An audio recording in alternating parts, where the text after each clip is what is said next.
because I'm thinking the different reports and studies that I've read say that only some say 7%, some say up to 13% of the American evangelical church are equipped for neurodiverse kids in children's church and youth.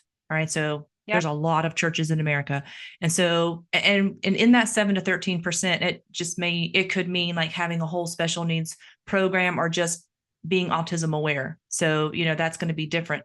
So now we have this one more thing, the mission field.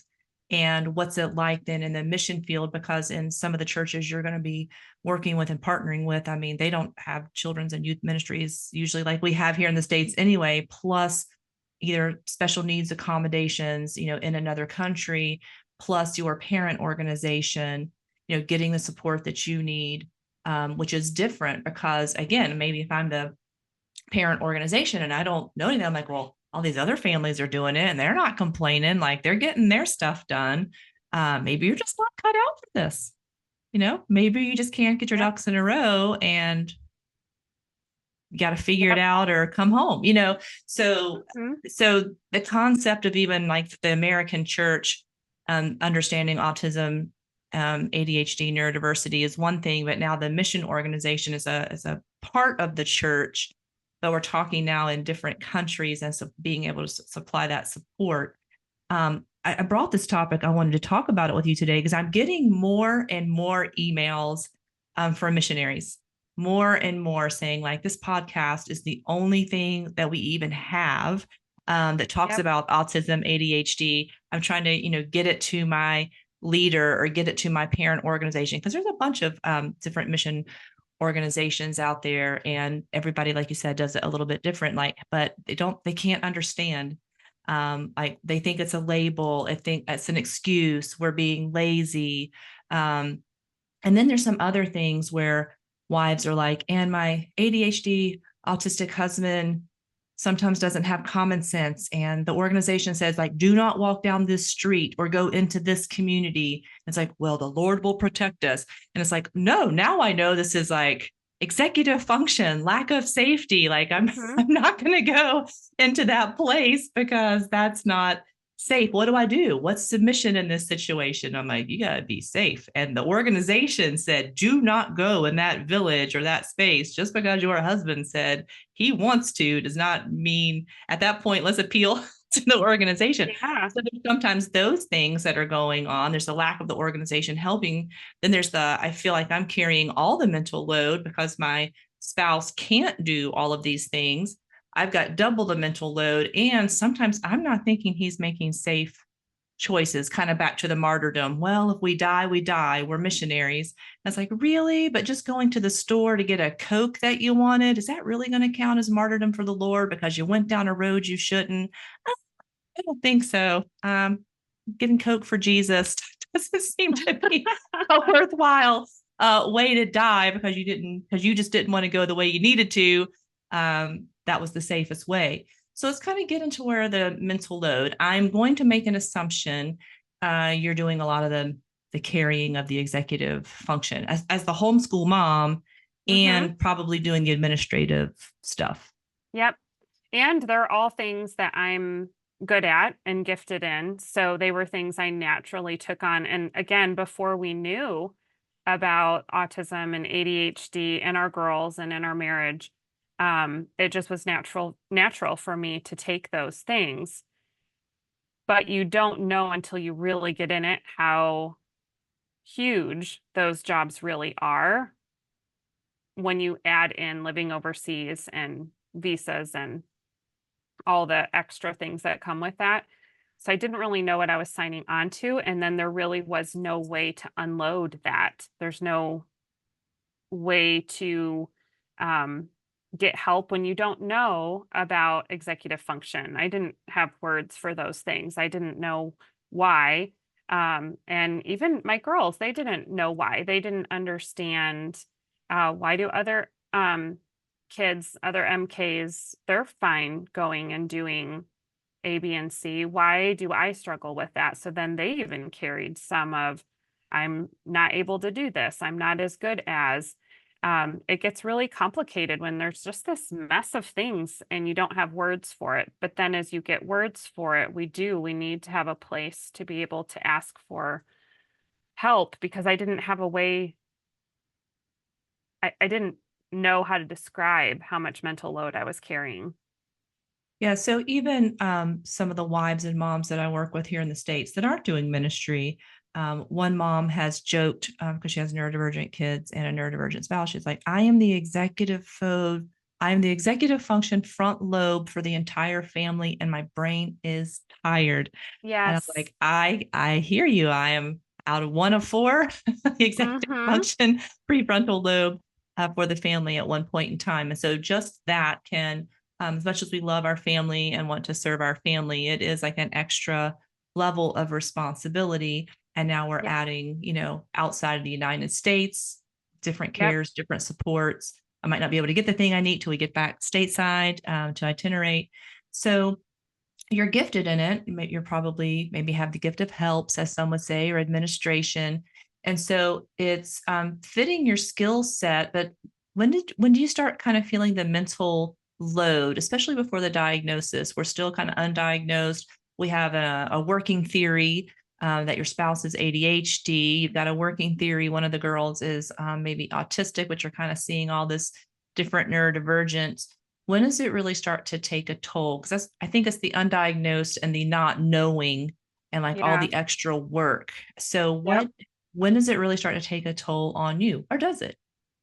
It absolutely did. I had random health issues for years that were really difficult to pinpoint what was going on, what was happening. I had many doctors say, I think there's some stress. There's a lot of stress. Is there a way you can unload some stress? And it feels like no, there's no way to unload some of this stress. So there was health issues, and I really reached a point in 2021. We'd just taken our oldest to university in Texas. We were leaving her stateside and traveling back overseas to Africa, and I really just hit a mental, physical, even spiritual wall.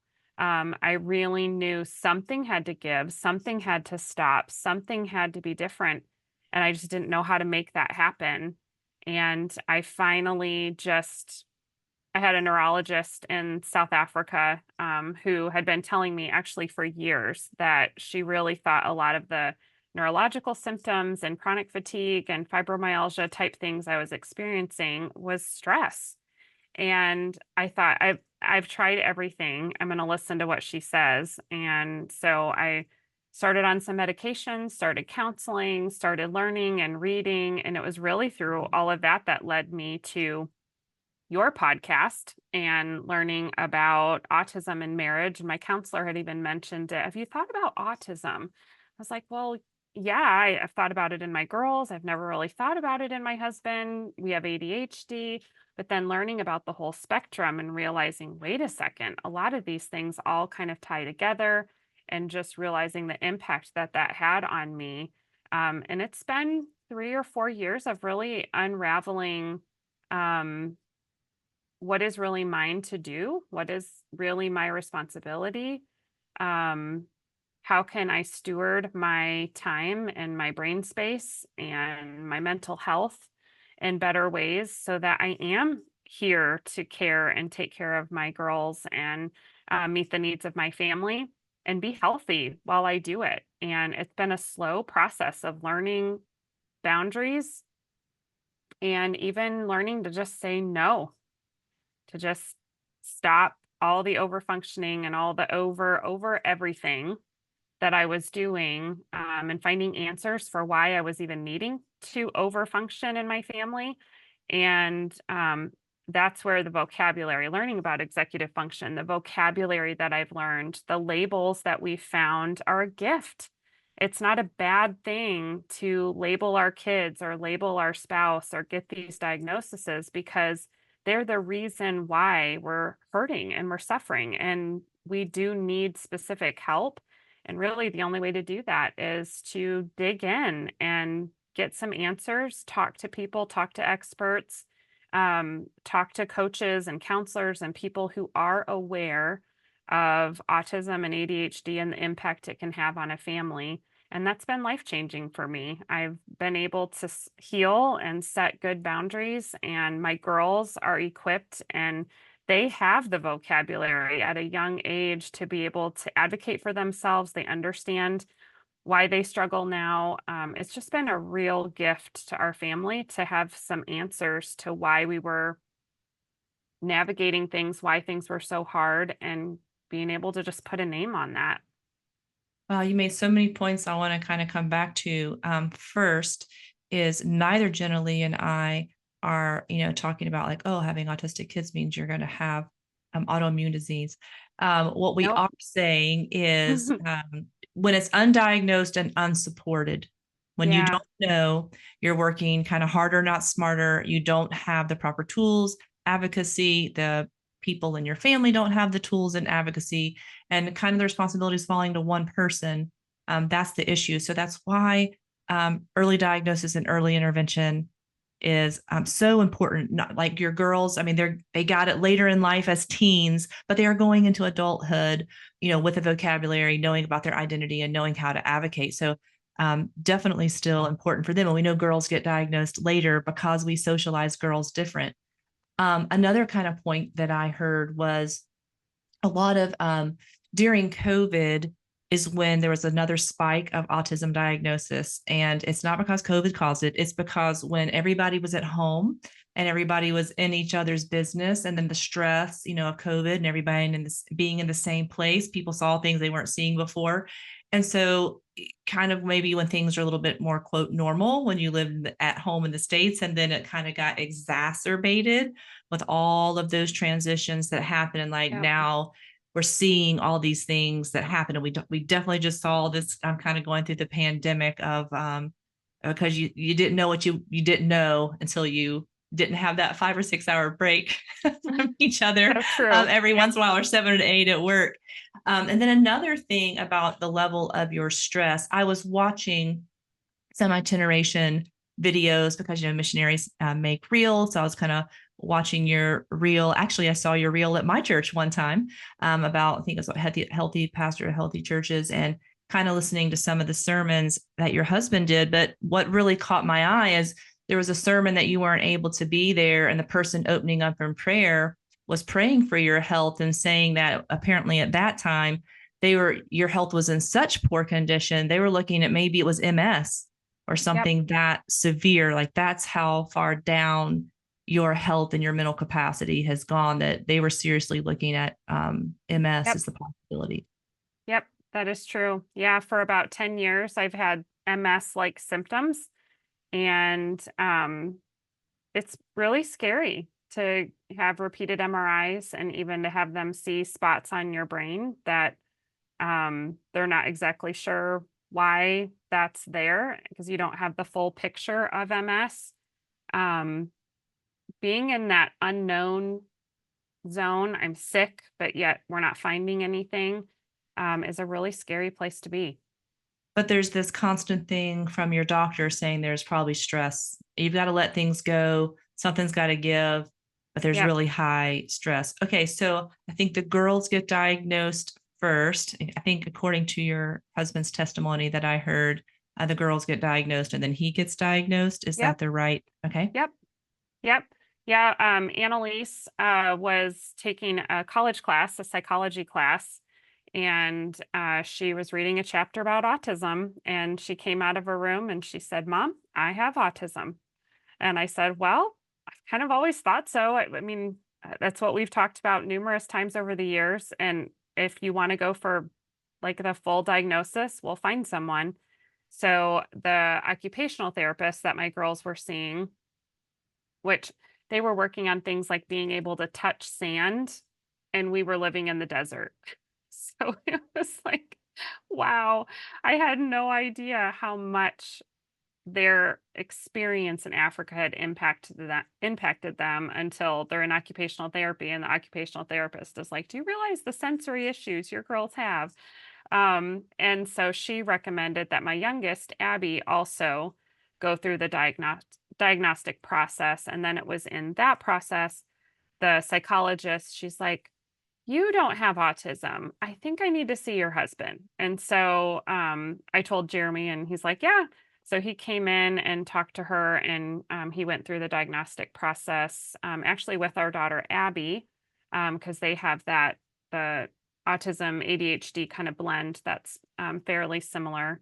Um, and in other countries, they do things differently. So she put them through the test at the same time. And then she brought us back in and sat down and kind of talked us through what she thought and why. And it was a really neat time for our family to everybody kind of get this information together, because then we were learning and figuring it all out at the same time.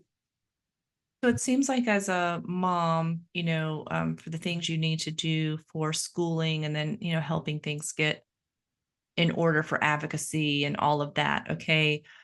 We don't really have time to talk about marriage things today, but there's certainly a difference. Again, please listen to Robin Tate's on ADHD, because with ADHD, there can be the executive function that can struggle with, the planning and prioritizing, but then there's autism that can go headlong, um, keep your head down and do it for hours and not know that hours have passed. But when someone has both, you're living with kind of like on the fritz a little bit, like can't focus, over focused.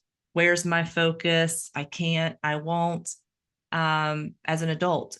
So Mhm. generically, what's how that impact marriage on the mission field with neurodiversity? It makes it really confusing because there's lots of energy, lots of ideas, lots of Enneagram 7 happening that dress wanting to do all the things and super adventurous. But then you hit the wall, you have the shutdown, too much sensory, um, doesn't really finish what they started, lacks the focus to get it going, needs somebody else to come in and kind of manage all the details.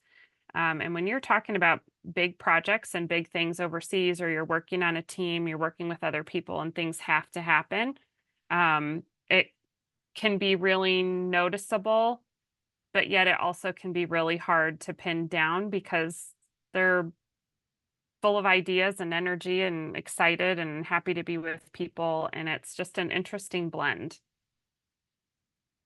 So let's get to some practical points. Like, what are some things you want churches and sending organizations to really understand? Because there's some slight differences, even. So, you as a neurotypical, having strengths in executive function and administrative, still was really stressed out, and just the load of having to do all of this. Now, let's even think about like one of your girls, um, a woman on the spectrum in ministry, but who's the woman and the wife who's trying to do all of these things, but is on the autism spectrum, gifted and capable and teaching and all the things, but carrying the stress. I think, while I know that's difficult for you, I'm thinking of like an autistic wife on the Right. field. That feels really huge. If all of that would be put on her as the autistic woman on the field. So, what do you think like sending organizations need to know? Like, are there some practical things that would have been helpful if some organization or church, or like what helps? I mean, we have the mission, we have the passion, the gifting of teaching, the gifting of doing all the things, but man, all this other stuff is overwhelming, and we have brain wiring issues that are making it different. We're not lazy. Are there practical steps? Are there small things that would be super helpful to help neurodivergent couples who are out on the field? Yeah, I'm excited that this word is kind of getting out there and this information is spreading a bit, that mission organizations are starting to talk about this, because adults on your field, men and women, are getting diagnosed with ADHD and autism. It's happening. And I would love to see our organizations, our member care, become more aware of that, more understanding of that when those words are used, um, coming up ahead of time with maybe coaches who are autism aware that can help them with those executive function things, so that the weight doesn't fall all on the spouse. that we can look at accommodating maybe their pace of work or the amount of outside events that they have to go to or things that they have to do, just some measure that makes it possible and doable for people who are called, but yet have some of these executive function issues, that we can maybe somehow put the two together and figure out how to help these people stay healthy, out of burnout, out of meltdown and shutdown, and really just equip people. And that's going to take education and just being aware of what accommodations could look like on that specific team or that specific field. It's going to be very unique to that family. If it's their kids, they may need a pass on certain events and not have pressure that they have to be at a 4-day long tent something out in a village with loud drums, and that there be compassion for these families, that they have a heart to be there, a heart to serve, but they can't necessarily do, nor should they even try to put their kids in some of those situations, that it can be harmful to them and really, really difficult for them. Just compassion and understanding could go a long way, that these aren't just labels, that these are real brain differences that make certain things more difficult and more challenging, not impossible, more difficult and more challenging.